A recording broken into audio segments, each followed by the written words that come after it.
I never imagined I would die at just 13 years old, yet there I was, lying in a hospital bed, feeling my strength slipping away with every passing moment.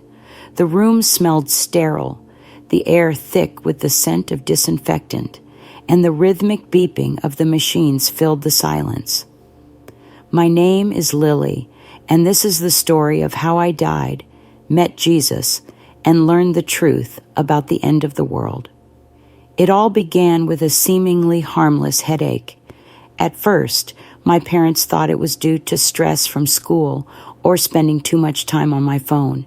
But as the days went on, the pain worsened, and I became increasingly exhausted. Concerned, my mom took me to see our family doctor. After some tests, everything changed. The doctor delivered news that left my parents visibly shaken. I had a rare illness. I couldn't even pronounce the name, but I could see the fear in their eyes. We went from one specialist to another, desperately searching for answers, but nothing worked. Each day I grew weaker. The headaches became unbearable, and soon I couldn't even get out of bed. That's how I ended up in the hospital. Despite the doctor's best efforts, my condition didn't improve. I often overheard them speaking in hushed tones outside my room, using words like terminal and end-of-life care. I didn't fully understand their meaning, but I knew it wasn't good. My parents never left my side, holding my hands and trying to put on brave faces for me. But I could see the pain behind their smiles, the way they wiped away tears when they thought I wasn't looking. I wanted to tell them not to worry, to let them know I wasn't afraid, but I no longer had the strength to speak. As I lay there, I thought about everything I'd never get to experience. Going to high school, falling in love, starting a family. It felt so unfair. Why was this happening to me? What had I done to deserve this? Then one moment blurred into another, and the next thing I knew, I wasn't in my bed anymore. I was floating above my body. It was the strangest sensation.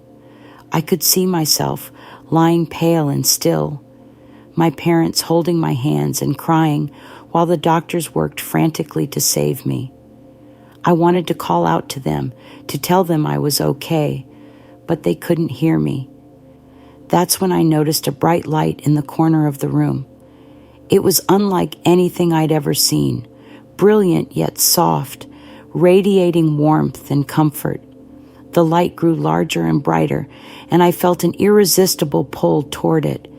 As I moved closer, all my pain and fear vanished. I felt weightless and free, finally released from the confines of my ailing body. I entered the light, and everything transformed. Suddenly, I was standing in the most beautiful garden I could imagine. The colors were more vivid than anything I'd ever seen. The grass beneath my feet was lush and soft, and flowers of every shade filled the air with their sweet fragrance. Some colors seemed otherworldly, beyond what I had ever known. The air smelled fresh and comforting, like flowers mixed with the aroma of freshly baked bread. A gentle melody played in the background, like thousands of angels singing in perfect harmony. It filled me with peace and a sense of being deeply loved. I knew I was somewhere extraordinary, far beyond the world I had known. As I marveled at the beauty around me, I noticed a man walking toward me. He wore a radiant white robe that seemed to glow from within. His face was kind and full of wisdom, and his eyes sparkled with an unfathomable love. I knew immediately that this was Jesus. I had seen his image in church and in storybooks, but seeing him in person was entirely different. He was more real and alive than anything I could have ever imagined. Jesus smiled at me, and his whole being radiated warmth and love. "Welcome, my child," he said, his voice gentle yet powerful. "I have been waiting for you." His words filled me with a sense of safety and happiness that I couldn't put into words. Without thinking, I ran into his arms, and he embraced me. It was the most perfect hug, as though all the love in the universe surrounded me in that moment. Jesus took my hand, and we began walking through the garden. With each step, I felt stronger and more alive, as though all the sickness and pain I'd endured on earth were being washed away. It was like I was being made whole again. As we walked, we approached a magnificent tree bearing golden fruit that seemed to glow with an inner light. Jesus picked one and handed it to me. "Eat," he said, his eyes filled with kindness. "This is the fruit of life." I took a bite, and the taste was beyond anything I'd ever known, sweet, juicy, and constantly changing with every bite. As I ate, I felt a surge of energy and vitality that I had never experienced before. I felt truly alive. As we continued walking, questions began to surface in my mind. Questions I had always wondered about but never imagined I'd have the chance to ask. Now, standing beside Jesus, I wanted to know everything. "Jesus," I began, looking up at him, "can I ask you something?" He smiled down at me and nodded. "Of course, my child. What do you wish to know?" I paused, trying to choose from the many thoughts swirling in my mind. Finally, I asked the question that had always lingered in the back of my mind, the one that had scared me whenever I overheard adults discussing it. "When will the world end?" I asked, my voice soft but steady. My voice was small but curious as I asked Jesus, "How will we know when it's happening?" He looked at me with kind eyes, his expression thoughtful. "That's a big question," he said. "It's not something to fear, but something to look forward to. It means I'll return to Earth to make everything right." I nodded, trying to process what he was saying. It was a lot to take in. "But how will we know it's happening?" I pressed, eager to understand more. Jesus smiled patiently. "There will be signs," he explained. "People will hear of wars and natural disasters. Many will turn away from God, but those who love God should not be afraid. They should stay ready and keep doing good."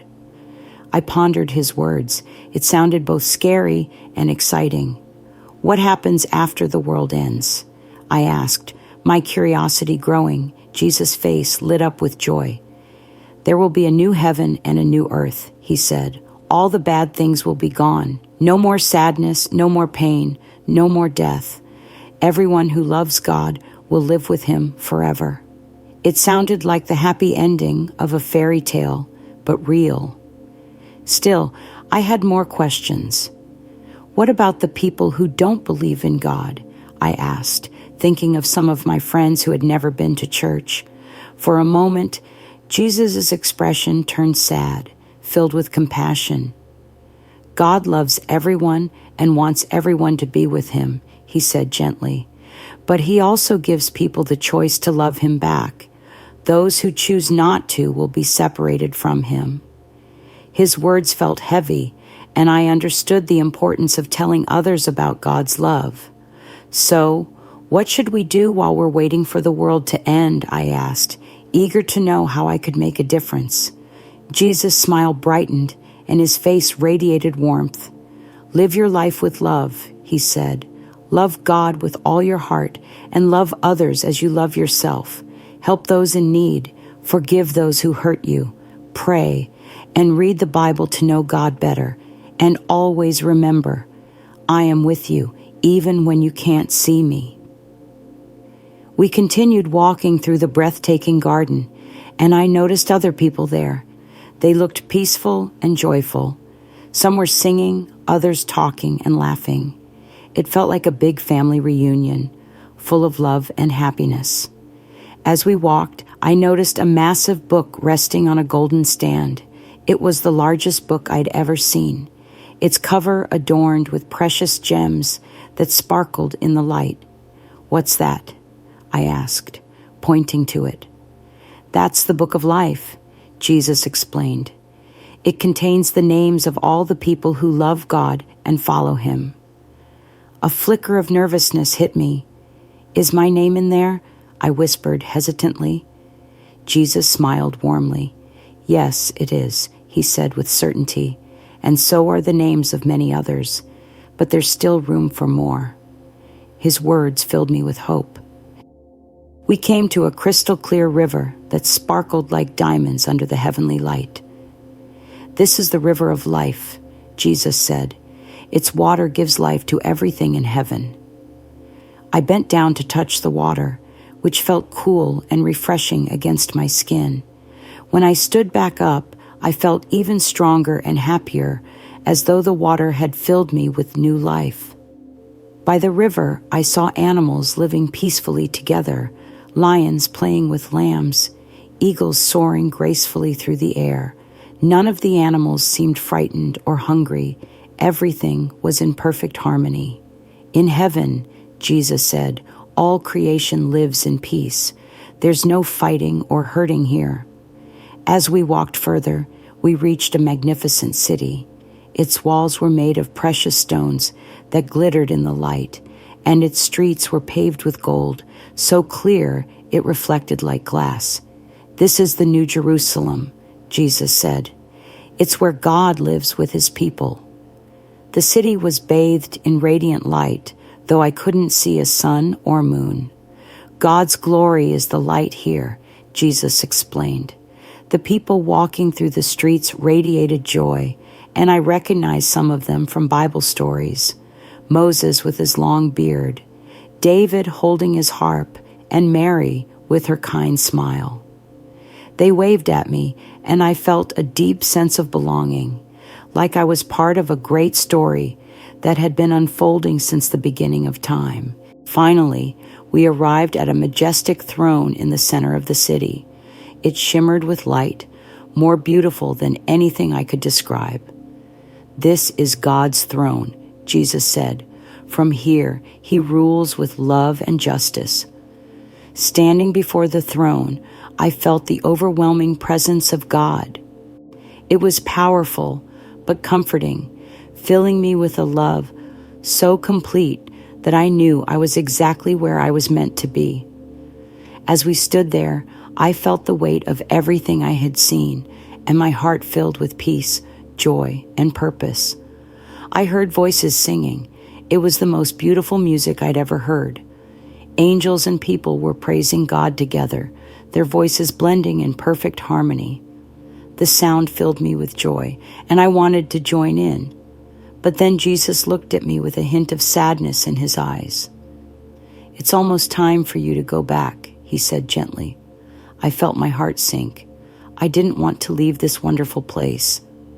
"Do I have to?" I asked, trying to keep the disappointment out of my voice. Jesus nodded. "Yes, my child, you still have work to do on earth. People need to hear about God's love. You can tell them what you've seen here." I understood, but I was still a little scared. "Will it hurt to go back?" I asked, remembering the pain I had been in before. Jesus hugged me again, His embrace full of comfort and reassurance. "No, it won't hurt," He said. "And remember, I'll always be with you, even when you can't see me." He took my hand, and we started walking back through the garden. As we walked, Jesus gave me one last piece of advice. "Remember," He said, His voice serious but kind, "no one knows when the world will end, but that's not the most important thing. What's important is how you live each day. Love God, love others, and be ready for when I come back." I nodded, feeling both sad to leave and excited to share what I'd learned. As we got closer to the bright light that had brought me here, Jesus stopped and looked at me. "Are you ready?" He asked. I took a deep breath and nodded. "I'm ready," I said, trying to sound brave. Jesus smiled and hugged me one last time. "Go with my blessing," He said, "and remember, I love you always." With that, I felt myself floating back through the light. Everything got blurry for a moment, and then I opened my eyes. I was back in my body in the hospital bed. My parents were still there, looking worried and exhausted. I took a deep breath and they gasped. The doctors rushed over, looking surprised and happy. My parents hugged me, crying tears of joy. I could feel their relief and happiness washing over me. "Lila, oh Lila," my mom sobbed, holding me tight. "We thought we'd lost you." My dad was crying too, something I'd never seen before. He stroked my hair gently, as if afraid I might disappear again. "It's a miracle," he kept saying, his voice choked with emotion. The doctors were amazed. They ran tests and couldn't explain what had happened. My disease was gone, vanished without a trace. They called it a spontaneous remission. But I knew the truth. I had been healed in heaven. As the days passed and I grew stronger, I told my parents about my experience. At first, they were skeptical, thinking it was just a dream or hallucination. But as I described details about heaven and shared the things Jesus had told me, they began to believe. "It was so real, Mom," I said one evening as we sat in my hospital room. "I can still smell the flowers and hear the music, and Jesus, he was so kind and loving." My mom squeezed my hand. "I believe you, sweetie. God works in mysterious ways." My dad nodded, his eyes misty. "We're just so grateful to have you back with us." As I recovered, I couldn't stop thinking about what Jesus had said about the end of the world. It wasn't something to fear, but something to prepare for. I knew I had to share this message with others. When I was finally well enough to go back to school, I saw everything differently. The world seemed brighter somehow, more alive. I noticed things I'd never paid attention to before. The way the sunlight filtered through the leaves, the kindness in a stranger's smile, the beauty of a rainy day. I started talking to my friends about God and what I'd experienced. Some of them were interested, while others thought I was crazy. But I didn't mind. I remembered what Jesus had said about telling others about God's love while there was still time. "You really believe all that stuff?" my best friend Clara asked one day at lunch. I nodded, taking a bite of my apple. "I know it sounds crazy, but it's true." "I was there, Clara. I saw it all." She looked thoughtful. "So what happens to people who don't believe in God?" I remembered Jesus' sad expression when I'd asked him the same question. "God loves everyone," I explained. "He wants everyone to be with him, but he gives us a choice. That's why it's so important to share his love with others." As the days passed and I grew stronger, I told my parents about my experience. At first, they were skeptical, thinking it was just a dream or hallucination. But as I described details about heaven and shared the things Jesus had told me, they began to believe. "It was so real, Mom," I said one evening as we sat in my hospital room. "I can still smell the flowers and hear the music. And Jesus, he was so kind and loving." My mom squeezed my hand. "I believe you, sweetie. God works in mysterious ways." My dad nodded, his eyes misty. "We're just so grateful to have you back with us." As I recovered, I couldn't stop thinking about what Jesus had said about the end of the world. It wasn't something to fear, but something to prepare for. I knew I had to share this message with others. When I was finally well enough to go back to school, I saw everything differently. The world seemed brighter somehow, more alive. I noticed things I'd never paid attention to before. The way the sunlight filtered through the leaves, the kindness in a stranger's smile, the beauty of a rainy day. I started talking to my friends about God and what I'd experienced. Some of them were interested, while others thought I was crazy, but I didn't mind. I remembered what Jesus had said about telling others about God's love while there was still time. "You really believe all that stuff?" my best friend Clara asked one day at lunch. I nodded, taking a bite of my apple. I know it sounds crazy, but it's true. I was there, Clara. I saw it all. She looked thoughtful. So what happens to people who don't believe in God? I remembered Jesus' sad expression when I'd asked him the same question. God loves everyone, I explained. He wants everyone to be with him, but he gives us a choice. That's why it's so important to share his love with others. Clara was quiet for a moment. I've never really thought about God before, she admitted. But the way you talk about him, it makes me want to know more. I smiled, feeling a warmth in my heart. This was exactly what Jesus had meant about sharing his love. In moments of crisis, I witnessed incredible acts of kindness, strangers stepping up to become heroes. I was fortunate to marry a wonderful man who shared my faith and mission to spread God's love.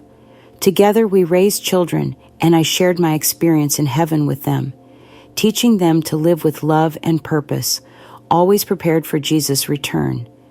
When I was in my 50s, I received a letter from a woman I'd never met. She wrote about how reading my book on my near-death experience had transformed her life. I was ready to give up.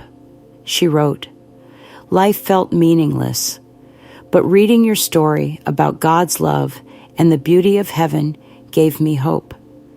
I've found my faith again and now live each day sharing God's love with others. Thank you." Letters like this reminded me why Jesus had sent me back. Every person who found hope or faith because of my testimony was a precious soul, dearly loved by God.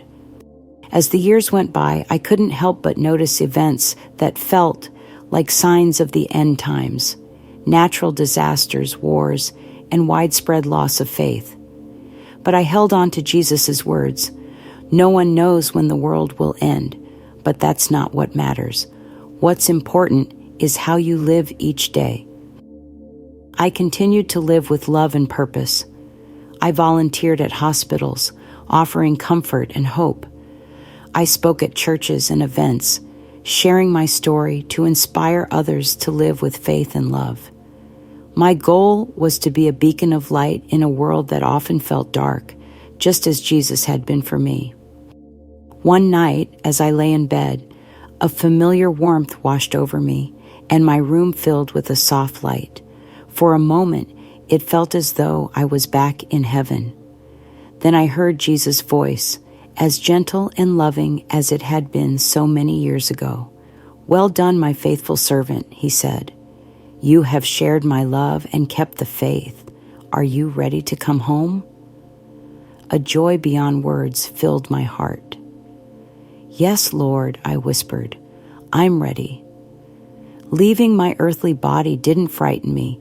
I knew I was going home, to that beautiful garden where I'd first met Jesus.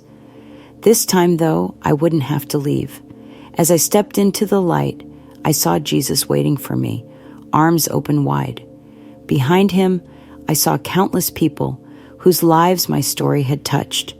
Friends, strangers, and even the woman who had written me that heartfelt letter. They were all there, smiling and welcoming me. At that moment, I understood what life was truly about. Not just preparing for the end of the world, but living each day in a way that brings more of heaven to earth. Every act of love, every gesture of kindness creates little pieces of heaven in our world. Jesus embraced me, and I felt peace and joy unlike anything I'd ever known.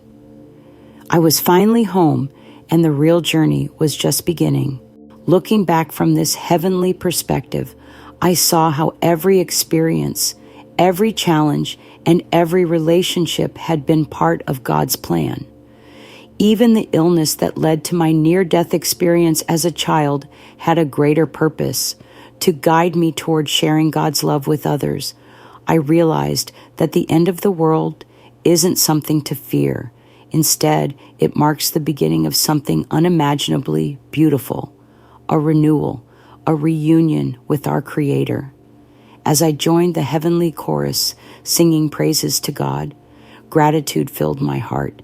I was thankful for my earthly life, for the chance to share God's love, and for the opportunity to make a difference in the lives of others. Now, standing in the eternal presence of God, I feel compelled to share this message with you.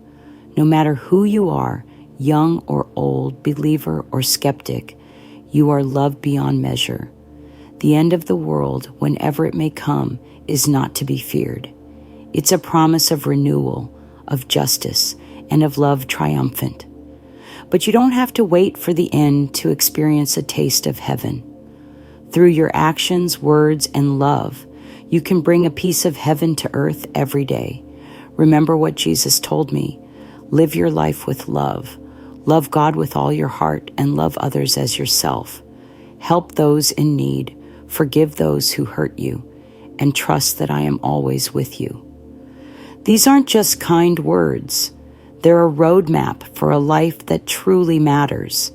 Each act of kindness, each word of encouragement, each choice to forgive ripples out, touching lives in ways we may never fully understand. Don't focus on when the world might end. Instead, focus on how you can bring light to it while you're here. Share love freely, forgive generously, and help others whenever you can. These are the things that will truly matter in the end. If you're struggling, remember that you're never alone. God's love surrounds you, even when you can't feel it. There's hope, even in the darkest moments. I've been there, facing death and despair, but I've also experienced the joy and peace of knowing God's love. If my story has touched your heart, I encourage you to open yourself to the possibility of God's love. Speak to Him, seek Him in His Word, and you may be surprised at what you discover. And remember, as Jesus told me, He is always with you. He loves you more than you can imagine and has a purpose for your life. Heaven is real, and it's more beautiful than words can describe. But you don't have to wait for death to experience a glimpse of it. Through love, kindness, and faith, you can create heaven on earth. So live each day as if it could be your last, not out of fear, but with love. Be ready for Jesus' return by engaging fully with the world and spreading hope and light wherever you go. One day we'll meet in that beautiful garden. Until then, keep the faith, spread the love, and always remember that you are deeply, eternally cherished.